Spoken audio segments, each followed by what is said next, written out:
67,000 عازمین حج کر پائیں گے یا نہیں، صورتحال اب تک غیر واضح۔ وفاقی وزیر برائے مذہبی امور سردار محمد یوسف نے سالانہ حج کانفرنس کے بعد پریس کانفرنس میں کہا کہ نجی آپریٹرز کی وجہ سے حج کوٹا پورا نہ ہو سکا، جبکہ حج اور عمرہ آرگنائزرز ایسوسی ایشن کے نمائندے کامران زیب نے وزارت مذہبی امور اور وفاقی حکومت پر الزامات عائد کرتے ہوئے کہا کہ اصل ذمہ داری متعلقہ اداروں پر عائد ہوتی ہے۔ 14 فروری کے بعد بھی رقم جمع کی جاتی رہی، اگر وقت ختم ہو چکا تھا تو پیسے کیوں لیے گئے؟ انہوں نے انکشاف کیا کہ سعودی عرب منتقل ہونے والی رقم 200 ارب روپے پاکستانی ہے، جس میں اوورسیز پاکستانیوں کی رقم بھی شامل ہے۔ تمام اہداف پورے کیے گئے۔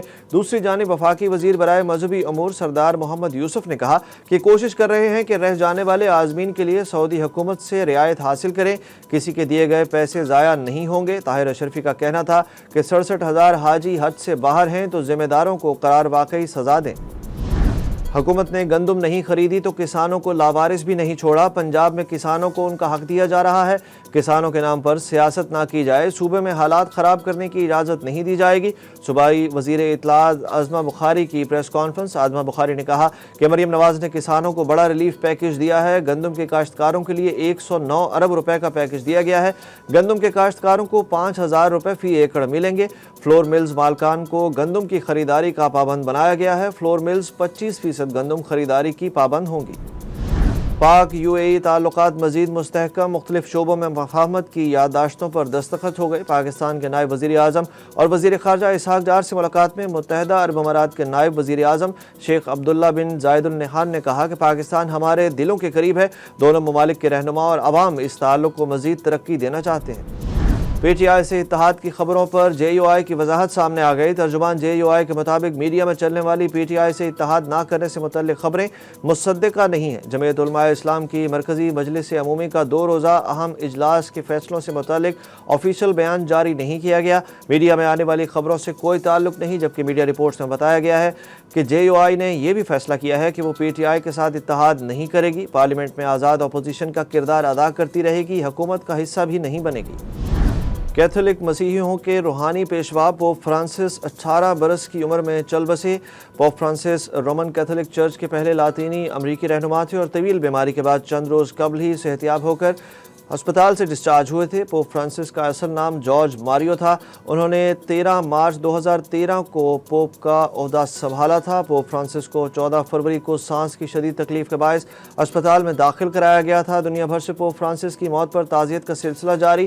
وائٹ ہاؤس برطانیہ کے بادشاہ چارلز اور روسی صدر پیوٹن، صدر مملکت آصف علی زرداری، وزیر اعظم شہباز شریف، وفاقی وزیر داخلہ محسن نقوی اور وزیر اعلیٰ پنجاب مریم نواز نے بھی پوپ فرانسس کے انتقال پر اظہار افسوس کیا۔